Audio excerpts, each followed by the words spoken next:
Ya, Assalamualaikum warahmatullahi wabarakatuh. Yang saya hormati Bapak dosen pengampu mata kuliah Sistem Terdistribusi, yaitu Bapak Hendra Arya Saputra STMKOM. Kami dari kelompok yang beranggotakan saya sendiri, Nada Snyder, dengan NIM 31241067, Dan dan saya, teman saya. Aldi Nizar Saputro dengan NIM 3124109293.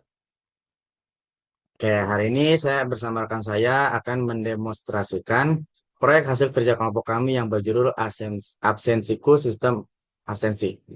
Video demonstrasi ini akan kami bagi menjadi tiga bagian utama. Pertama, kami akan menjelaskan struktur database dan arsitektur kode backend yang kami bangun. Kedua, kami akan melakukan pengujian fungsionalitas CRUD secara menyeluruh untuk setiap endpoint menggunakan Postman. Dan bagian terakhir, kami akan menunjukkan kemampuan fault tolerance atau penanganan error sistem saat menerima request yang tidak valid. Langsung saja kita masuk ke bagian yang pertama, saya serahkan ke rekan saya. Oke, yang pertama saya akan membuka PHP dulu untuk mulai database. Menjelaskan struktur database dari sistem absensi ini. Database yang kami gunakan bernama absensi sistem. Di layar yang saat ini terlihat beberapa tabel utama yang saling berrelasi. Di antaranya ada tabel karyawan, untuk menampung data profil lengkap, ada tabel user untuk kredensial login, tabel absensi untuk mencatat riwayat masuk, serta tabel pendukung lainnya seperti departemen. Dengan relasi yang rapi ini, sistem dapat menyajikan data absensi, izin, hingga pengajian secara akurat dan terintegrasi. Lalu saya akan buka teks PHP-nya. Di sini ada migration.php. Ini fungsinya itu untuk mempermudah setup database di lingkungan produksi maupun lokal. Jadi kami itu menerapkan sistem migrasi berbasis kode di dalam file migration PHP. Terlihat pada kode ini menggunakan SQL create tabel if not exist untuk memastikan tabel-tabel utama dibuat secara otomatis saat sistem dijalankan. Di sini juga terdapat pengecekan kolom secara incremental jika ada pembaruan di masa depan, sehingga mencegah rusaknya data yang sudah ada sebelumnya. Lalu saya akan menjelaskan kode backend-nya. Bisa dilihat pada file save absensi, seluruh proses penyimpanan data absensi dilingkupi dalam blok try.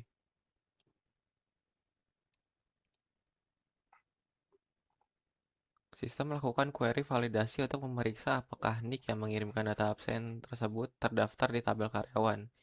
Jika ternyata nick tersebut fiktif atau tidak terdaftar, maka pada baris 43, server akan merespon dengan status 404 not found dan menghentikan proses. Apabila terjadi kegagalan koneksi atau error database, error tersebut akan ditangkap oleh blok catch pada baris ke-91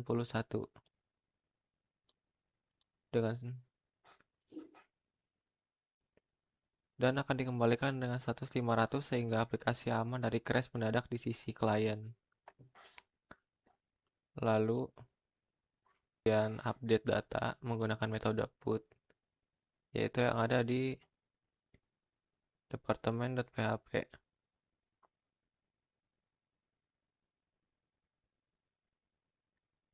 Kami menerapkan proteksi sebelum melakukan penghapusan data departemen.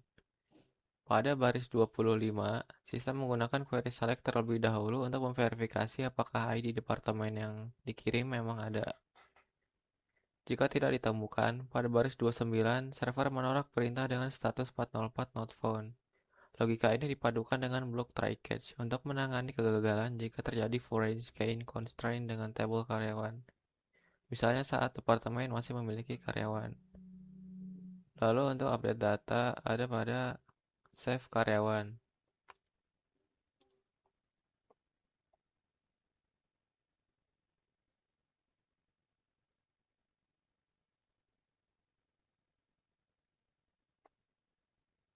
Untuk pembaruan data karyawan, kami menerapkan metode HTTP put pada baris ke-55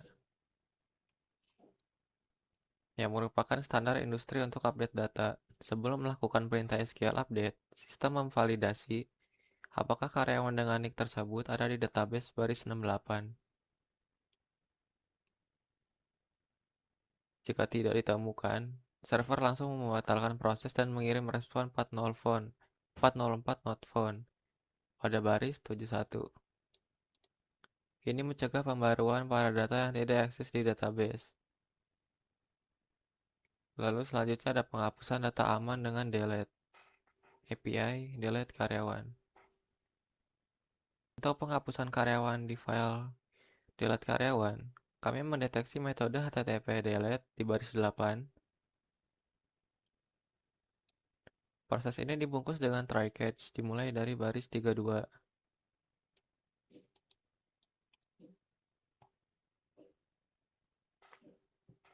Proses ini dibungkus dengan try catch dimulai baris 32.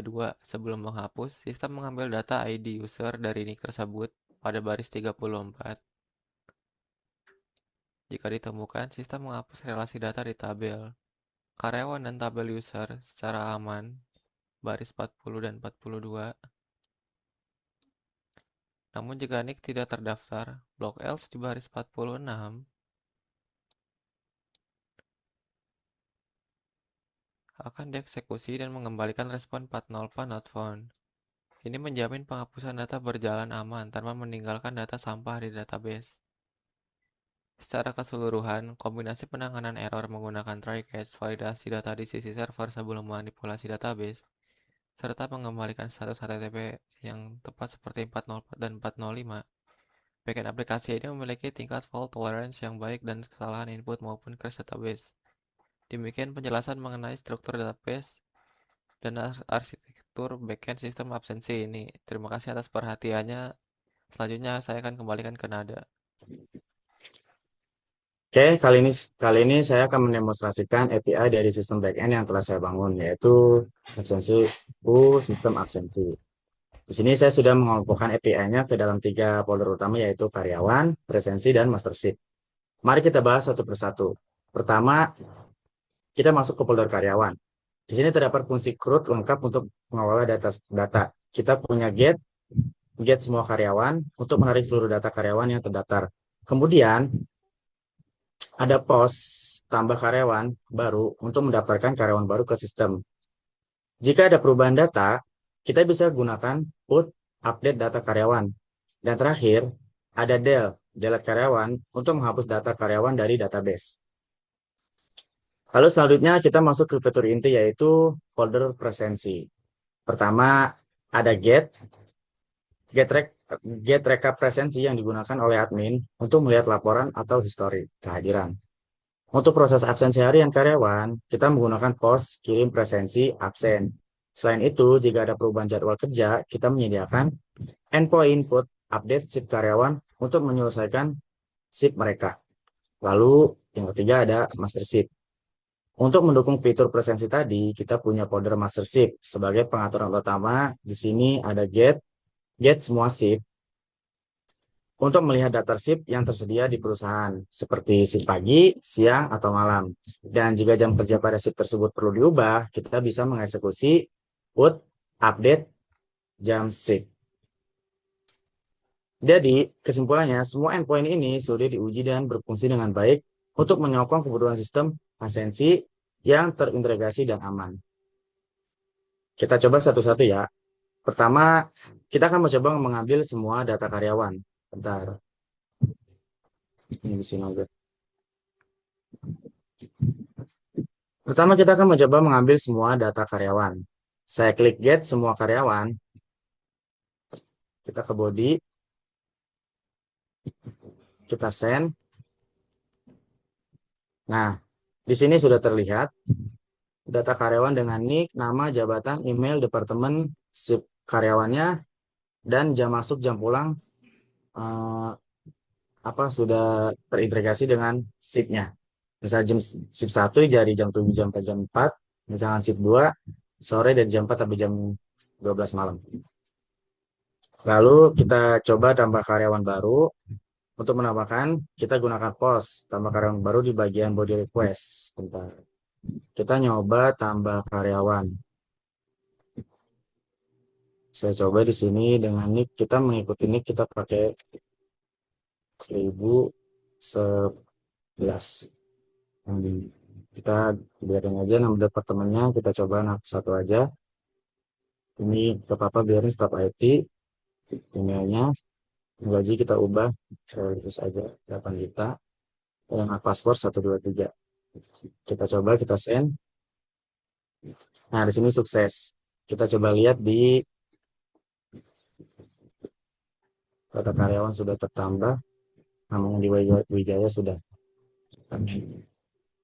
Dengan apa? Dengan departemen front end, staff IT, dengan shift 1. Di sini udah terdaftar. Sekarang kita coba update karyawan. Kita update tadi nick yang tadi aja coba. 1011. Nick 1011. Misalkan kita ganti jadi di Andi Arya aja. Coba Aryansa. ID-nya sama. Kita coba shift-nya kita ganti jadi shift 2. Bagiannya kita ganti jadi manager. Manager. Manager. Andi kita ganti ininya gajinya kita ganti jadi 10. Coba. Nah, di sini sukses, sukses. Data kawan berhasil diperbarui, kita lihat di sini. Tadi Andi, nah jadi Andi Aryansa, orangnya manajer sebuah sore. Kita lihat di jadwal shiftnya, si Andi Aryansa jadi sebuah. Lalu kita coba yang terakhir untuk manajemen karyawan adalah delete karyawan. Nah, kita coba delete yang tadi aja, yang kita bertambahkan 1011. Kita delete, kita send. Nah, di sini query-nya sukses. Coba kita lihat di sini apakah masih ada di data karyawan si Andi Aryansa tadi yang baru kita tambahkan. Nah, di sini udah nggak ada. Nggak ada. Nah, lalu sekarang kita masuk ke model presensi. Yang pertama adalah get rekap presensi. Endpoint ini digunakan oleh admin untuk menarik riwayat atau laporan kehadiran seluruh karyawan, sangat berguna untuk rekap bulanan. Kita coba.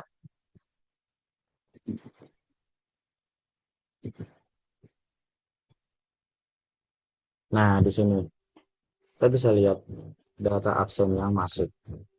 Nah, sekarang kita coba kirim presensi. Misal yang inilah, apa yang tadi 1002. Kita coba nick 2, message berhasil data absensi masuk. Dengan nick 1002, nama Nada Snyder, shift 2 sore, jam 4, jam pulang jam 12, tipe masuk, status presensi hadir, keterlambatan 0. Karena di sini masih jam 10.28, dia hanya shift 2, jam 4, berarti kan masih belum terlambat ya hitungannya. Kita lihat apakah dia. Nah, di sini ada Snyder hadir. Kita coba nih 1000 yang berarti yang shift 1 ya. Yang shift 1 kita lihat. Berarti kalau shift 1 kan harusnya terlambat. Kita coba nih shift 1 nih yang di pertama nicknya 1008, kita coba 1008. Pasti dia terlambat. Terlambat karena dia datanya shift 1. Kita lihat di sini. Di data absensi. Nah, Andika pertama terlambat. Kalau tadi senada karena yang masih 2, dia jamnya masuk jam 4, dia terlihat hadir. Sekarang kita update shift karyawan. Kita coba siapa di sini ya. Kita coba jadwal shift. Jadwal shiftnya Andika aja lah, shift 2. Dia kan tadi terlambat. Andika kita coba jadi shift 2. Nah, si Andika udah sukses. Status sukses, message shift untuk karyawan Andika berapa berhasil diubah. Jadi shift 2. Kita lihat di sini. Andika. Nah, jadi shift 2. Kita coba presensi untuk si Andika. Andika 1008. Kita coba ulang. Nanti dia akan nggak terlambat. Nah, jadi hadir. Coba kita lihat di sini. Pada atensi pasti dia jadi hadir. Nah, yang tadi ini sekarang. Lalu kita di sini ada ke master shift. Master shift pertama ada get semua shift. Saat desain, endpoint ini akan menampilkan konfigurasi semua shift yang ada di perusahaan, lengkap dengan detail jam masuk dan jam pulangnya. Kita coba. Nah, kita punya tiga shift, yaitu shift satu, shift 2, dan shift 3. Terakhir, jika manajemen memutuskan untuk mengubah kebijakan jam kerja, kita gunakan put update jam shift. Kita tinggal mengubah parameter jamnya di sini. Kita coba ubah ya. Shift. Misalkan jamnya shift satu jadi jam 7 sampai hmm, jam 2 coba. Nah, di sini shift saya shift 1 pagi, jam masuknya jam 7, jam 2. Kita lihat di sini apakah berubah jadwal shiftnya. Nah, nih shift pagi jadi jam 7 sampai jam 2. Kita coba ubah yang shift 2 ya. Yang shift 2 kita coba ubah. ID-nya shift 2 itu 2. Kita ubah dari jam 5 sampai jam 5 sore sampai jam 12 malam. Nah, kita udah coba ubah. Di sini akan berubah juga jam 5 sampai jam 12 malam. Nah, ini udah semua terintegrasi. Jadi sini semua sudah aman dan sudah sukses. Sekarang saya izin menunjukkan penanganan error. Di sini saya akan mendemonstrasikan error 404 untuk kondisi data yang tidak ditemukan di database. Saya akan mencoba melakukan delete data karyawan menggunakan ID yang tidak eksis. Kita delete karyawan. Kita coba ya. Kita coba dengan contoh nicknya 999 karena kita nggak ada nick itu ya. Kita coba ya. Nick 9999. Nah, ketika di send, backend kami akan mendeteksi bahwa ID tersebut kosong di database. Kita send. Nah, error 404 not found. Karena ini memastikan bahwa sistem tidak crash ketika menerima request data yang salah, melainkan meresponnya secara proper sesuai dengan standar arsitektur REST API. Demikian dari saya. Terima kasih. Demikianlah beberapa hal yang dapat saya sampaikan pada kesempatan kali ini. Kami memohon maaf sebesar-besarnya apabila ada tutur kata maupun tindakan yang kurang berkenan bagi Bapak Ibu sekalian. Terima kasih banyak atas perhatian dan waktu yang telah diberikan. Terima kasih. Kami ucapkan Assalamualaikum Wassalamualaikum warahmatullahi warahmatullahi wabarakatuh. wabarakatuh.